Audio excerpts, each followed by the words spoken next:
Welcome back to One Piece Anime Review. This is special number 3, part 1. This one I'm reviewing the 3 OVAs. I was going to review the shorts, but I kind of figured out why just do the OVAs for now. The shorts I'll do in part 2. Alright, there are 3 OVAs. The first 2 are basically just standalone stories, and the third one is one of the leads into a movie. First one is Defeat Him, the Pirate, Ganzack. This one is one of the most. This is probably. It's an okay OV. It's an okay story. It's supposedly taking place after. Romance. I think it's Orange Town. I think it is. Yeah, it's supposed to take place after that, but it has some continuity errors. With it. One. It basically is just Luffy, Zoro, and Nami, and they have one ship. Supposed to have 2, but they have 1 here. And Nami kind of does the same thing that she does in Arlong Park in a way, but she just kind of betrays her to get this treasure. It's an okay one. Ganzack is not that interesting of a villain. Well, he's a little more interesting than the villain for Adventure of Namek, the 10th special. So, you have that. And plus, it's different animation than the series. I would say this OVA is just okay. It doesn't get exciting or at least interesting until like 12 minutes in. For a like 28-minute OVA, of the 3 OVAs, this one is the second longest one of the OVAs. Yeah, it's not until about 12 minutes in when the thing gets much more interesting, when a lot of the fighting happens. It's just basically kind of boring for a bit, and then it gets a little more interesting, where Luffy has to fight the main villain twice before he finally beats him. Oh yeah, and there's no mention of Devil powers. Nope, no Devil powers. So you can definitely say this one is definitely not canon. Alright. But, it's an okay OVA, it's not terrible. Next one is Romance Down Story. This is a remake of the original one-shot that kind of started off the series. And this one takes place right after Thriller Bark because, well, Brook is part of the crew, and they have Thousand Sunny. Oh yeah, most of this OVA, the crew is absent. Now, in the original story, from what I don't remember. I remember reading the original story, the one-shot Romance Dawn. Just Luffy was actually the original story. This one has basically the whole Straw Hat crew. Now, Luffy is separated from the crew when he's going fishing. Of course, he ate some fish. Winds up on this Crescent Moon pirate ship. Takes most of the crew. He actually battles them several times. And this one is a lot more interesting. And he meets up with the blonde-haired girl who bears a striking resemblance to Nami. Yeah, I mean, she looks almost exactly like Nami, except that 1, she doesn't hate pirates because she's the daughter of a pirate, 2, her hair is blonde, and 3, she says her talent is her treasure. So she's similar to Nami, but not exactly. And plus, she cries the same exact way Nami does. I don't know, maybe they decided to borrow the same animation for that. I don't know, I really don't know. They battle the pirates. He is a little more interesting. He's more comic relief. He's basically easily beaten. He's much more easier beaten than, let's say, Buggy. Yeah, and he's a little more interesting of a villain because, well, he's actually kind of funny, and he keeps taking Luffy hostage, and of course he stomps in Luffy's hat. Yeah, it's actually second OVA in the first OVA. Guys like stomped in his hat, and Luffy got upset. This one, same thing happened. Pirate steps on Luffy's hat, he gets angry, beats the crap out of him, and sends him flying. Of course, the crew basically beats up his crew after Luffy beats him up twice in the OVA. Yeah, he beats him up twice. And the third time basically takes the whole crew just to take him out. Well, Chopper is taken out partway through it because, well, he goes rubber ball. This is before time skip. And he just goes one of his other points and just takes out several cannons, and he's out for like an hour, and everybody just beats up the rest of the crew, and that's that. Much more interesting OVA. This one is actually the longest of the 3 OVA. This one is 33 minutes, surprisingly. Yeah. 33-minute OVA, and it's really good. Next one is actually a lead-in into the film Strong. This is the second lead-in into the film. I didn't watch this initially because I just wanted to get straight to the film. But this OVA is actually the shortest of all 3. It's roughly 18 minutes. It just starts off with a scene directly from the movie.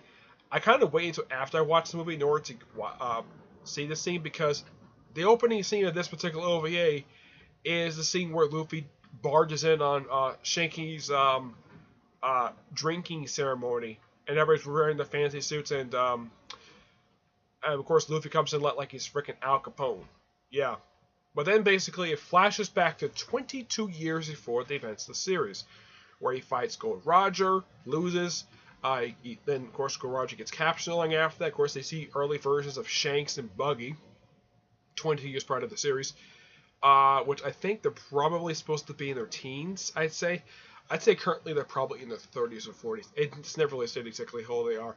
And then of course they show Roger's execution. It's not like fully detailed. It's like show. And apparently at his execution, apparently Hawkeye Mihawk and Gecko Mori was actually his execution, which is like, okay, that's actually quite interesting. And they show early versions of Bellamy, a character who died before the events of the series. She died 8 years before the series. Duvall before he showed up in Sabaody. Hachin. Let's see. Boa Hancock, her only appearance outside of the series. This one is her as a child before she goes out to sea. And at this point, I think she's supposed to be 7. Now, I'm not sure exactly how her sisters are supposed to be because I don't know exactly how it's supposed to be stated. Because, excuse me, she's supposed to be oldest of these 3 sisters, and her other two sisters are taller than she is. Yeah. Let's see. It just basically shows off several of the known warlords in the series. Basically before they became warlords. Shaki, I think her name is, basically shown before she shows up in Sabaody. Yeah, but Sabaody itself makes a brief appearance in this OVA.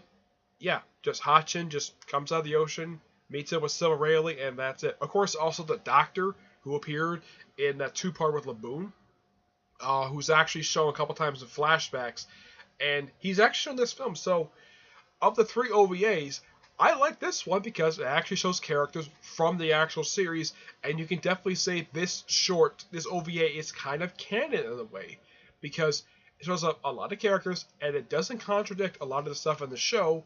Even though it's a lead-in to the film Strong World, it's a great lead-in, and I can definitely say this OVA is canon. It's definitely the same thing with the second OVA. That one feels like it's canon. First one definitely is not. That one is just not canon. So the second and third OVAs both really good. Second one just okay. The first one just okay. But yeah, not much else when it comes to these OVAs. These are just pretty good OVAs. Also, the first OVA had different animation style. Yeah. And as far as I know for OVAs, the Strong World one I think came out back in around the same time that the film came out. Let me look at this.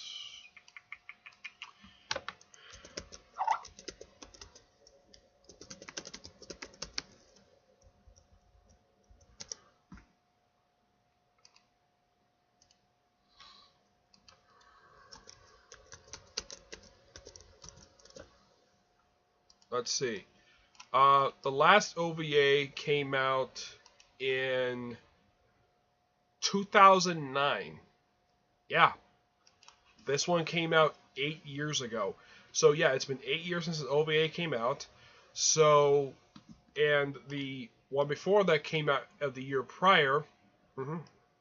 Yeah, and the first OVA, let's see, the first OVA came out, it seems like it was like not long after the start of the series. Let's see, the first OVA came out in 1998. Yeah, and it had different voice actors from the series. So basically this OVA came, I think, just before the start of the series. Let me take a look here. 98. Let's see. Yeah, actually, the first OVA comes out a year before the start of the series, which is interesting, the fact that I did that. And I think it was this OVA that this basically is where Oda met his wife, because Nami is a different voice. So this is probably the voice actors did Nami in this one is probably the one Oda later married and basically married since then. But yeah, not much else to say about these OVAs. Pretty good. But of the 3 of them, second, third one the best ones. First one's the weakest. Okay, not much else to say about these OVAs. Alright, so that's it for this one. Stay tuned for part 2, where I will talk about the shorts. And there are 4 of them. I will talk about them very soon because these shorts are not very long, like 5 or 6 minutes apiece, okay? But until then, I will see you there. Bye.